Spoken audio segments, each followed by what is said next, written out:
अपने बेटे रिशु के माथे से टपकते हुए पसीने को देखकर सविता की हालत खराब हो गई। ऐसा आज पहली बार नहीं हुआ जब रिशु नींद से घबरा कर जागा है। हाय मेरा बच्चा, न जाने किसकी नजर लग गई है तुझे। जब से मेरे बच्चे ने 10वीं के एग्जाम में स्कूल टॉप किया है तब से रोज बुरे बुरे सपने आने लगे हैं। हाँ माँ, मैंने आज फिर से एक काले साए को देखा। वो यहीं मेरी आंखों के सामने खड़ा था। माँ मुझे बचा लो माँ। वो मुझसे कह रहा था कि मुझसे बदला लेगा। माँ कहीं ये प्रशांत। चुप कर, कैसी बात कर रहा है?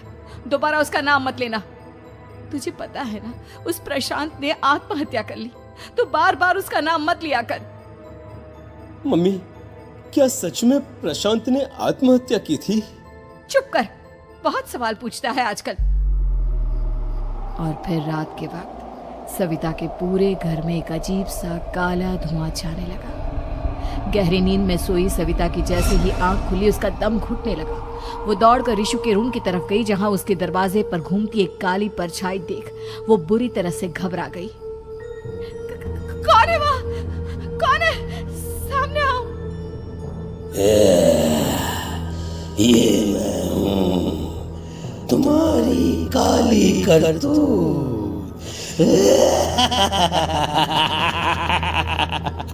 और अब मैं तुम्हारे बेटे को ले जाने आया हूँ।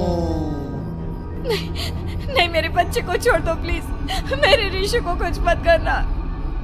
वो परछाई रिशु के कमरे में घुस जाती है। सविता भी उसके पीछे पीछे दौड़कर जाती है और देखती है कि अब वो साया साफ नजर आ रहा था। वो सर से पैर तक खून में सना हुआ था और उसके शरीर के सारे अंग कटे फटे हैं।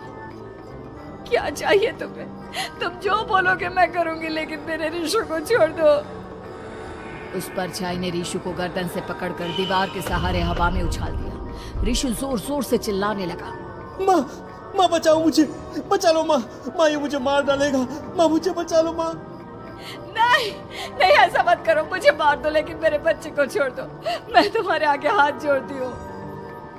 वो परछाई रिशु को जमीन पर गिरा देती है और अचानक वहां से गायब हो जाती है। रिशु, मेरा बच्चा, तू ठीक तो है ना? कुछ बोल बेटा, क्या हुआ है तुझे? मैं ठीक हूँ माँ। क्या हुआ था यहाँ पर? कुछ नहीं बेटा, कुछ नहीं। तू परेशान मत हो। हम कल ही गांव के बाहर जो तांत्रिक महाराज रहते हैं उनके पास चलेंगे। ठीक है माँ, हम जल्द ही उनके पास चलेंगे। मुझे बहुत डर लग रहा है माँ। ये बार बार मुझे डरावने सपने आना, ये सब हमारे साथ क्यों हो रहा है माँ?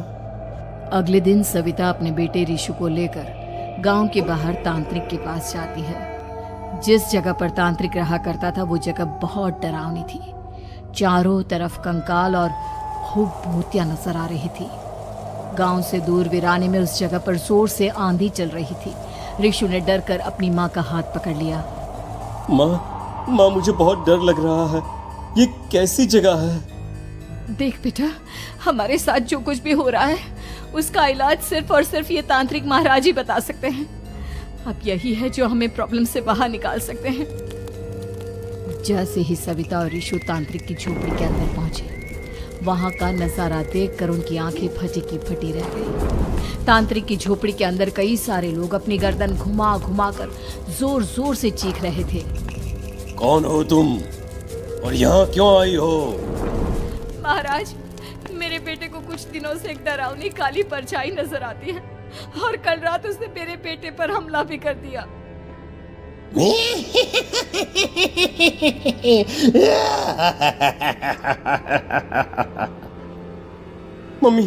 मम्मी हमें यहाँ से चलना चाहिए। ये जगह मुझे ठीक नहीं लगती। नहीं बेटा, ऐसा नहीं कहते। रुक जाओ, 2 मिनट के लिए रुक जाओ।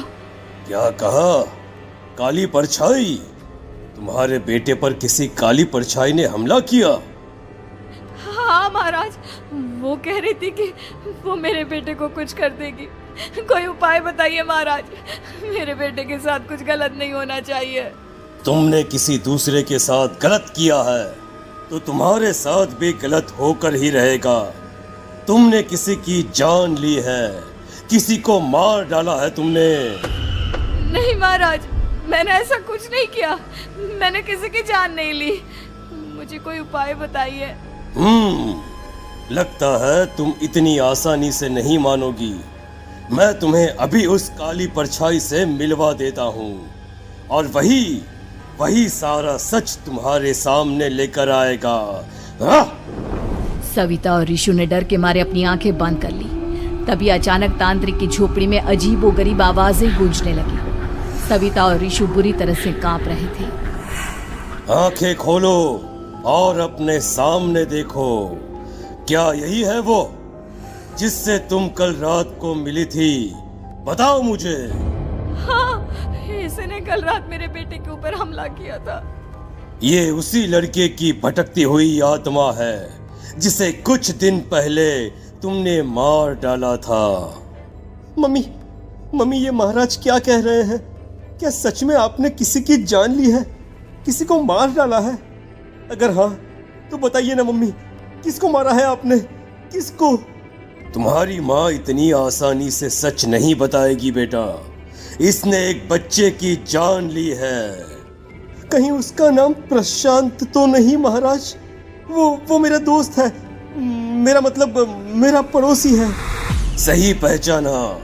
देखा सविता, तुम्हारा खुद का बेटा भी जानता है कि तुमने किसी के प्राणों की बलि चढ़ा दी और इसीलिए अब उसकी बुरी आत्मा तुम्हारे घर में भटकती है। मुझे माफ कर दीजिए महाराज, मुझसे बहुत बड़ी गलती हो गई। प्रशांत हमारे पड़ोसी का बेटा था। हर बार उसके नंबर मेरे बेटे से ज्यादा आते थे और इसलिए मैंने उसके कमरे के बाहर काला जादू किया था, पर मुझे नहीं पता था कि वो मर जाएगा। तुम्हारे उसी काले जादू वाली गुड़िया के अंदर एक बुरी आत्मा थी जिसने उस बच्चे के दिमाग पर बुरा असर कर दिया और उसी की वजह से उस लड़के ने अपनी बालकनी से कूदकर आत्महत्या कर ली। इसकी वजह सिर्फ और सिर्फ तुम हो, तुम। नहीं महाराज, जो कुछ भी हुआ मुझे नहीं पता था कि प्रशांत अपनी जान दे देगा। प्रशांत की आत्मा इस वक्त तुम्हारे सामने खड़ी है, हमसे बात करना चाहती है।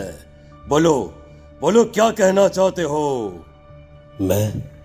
मैं जीना चाहता था, बड़ा होकर कुछ बनना चाहता था। आपके बेटे से मुझे कोई परेशानी नहीं थी। अरे वो तो मेरा अच्छा दोस्त था। मुझे माफ कर दो बेटा, मुझसे बहुत बड़ी गलती हो गई, मुझे माफ कर दो। माफ करने से मुझे वापस जिंदगी नहीं मिल जाएगी। मेरे माँ बाप आज भी मेरे लिए रोते हैं। आपने मेरे साथ बहुत गलत किया है, बहुत गलत। और तभी अचानक प्रशांत की आत्मा वहां से गायब हो जाती है। सविता जोर जोर से रोने लगती है। सुन लिया तुमने? ये तुम्हारे अपने ही किए हुए पाप हैं जो इस तरह से तुम्हारे सामने आ रहे हैं। माँ, ये आपने अच्छा नहीं किया। सिर्फ 10th बोर्ड के एग्जाम में मैं टॉप कर पाऊं, इसलिए आपने मेरे दोस्त के ऊपर काला जादू कर दिया। नहीं मम्मी नहीं, अब हम कभी खुश नहीं रह पाएंगे, कभी नहीं। मेरे दोस्त की आत्मा को कभी शांति नहीं मिलेगी मम्मी, कभी नहीं। लेकिन मैंने जो कुछ भी किया सिर्फ तुम्हारे लिए किया। वो लड़का हमेशा फर्स्ट पोजीशन पर आ जाता था और इस वजह से हमेशा तुम्हारे मार्क्स कम पड़ते थे। मैंने तो सिर्फ उस पर एक छोटा सा काला जादू किया था बेटा। मुझे क्या पता था कि उसका ये नतीजा निकलेगा। जिस गुड़िया को तुमने उस लड़के के कमरे के दरवाजे पर लगाया था, दरअसल उसके अंदर एक बुरी आत्मा का प्रवेश हो गया था, जैसा कि अक्सर काला जादू करते समय हो जाता है। मुझे अपनी गलती का एहसास हो गया है। मैं प्रायश्चित करना चाहती हूँ, आप बताइए मैं क्या करूँ? प्रशांत के घर जाकर उस काली गुड़िया को वहां से निकालकर यहाँ लेकर आओ।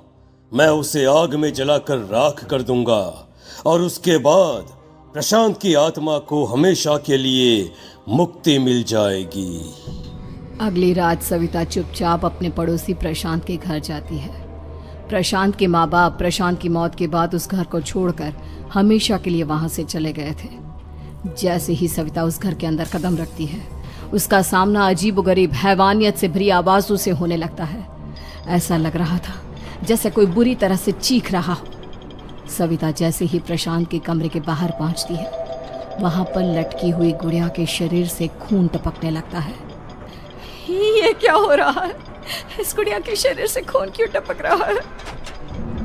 सविता हिम्मत करते हुए उस गुड़िया को वहां से उतारने की कोशिश करती है, लेकिन तभी अचानक से बहुत भयानक दिखने वाली औरत उसकी आंखों के सामने आकर खड़ी हो जाती है।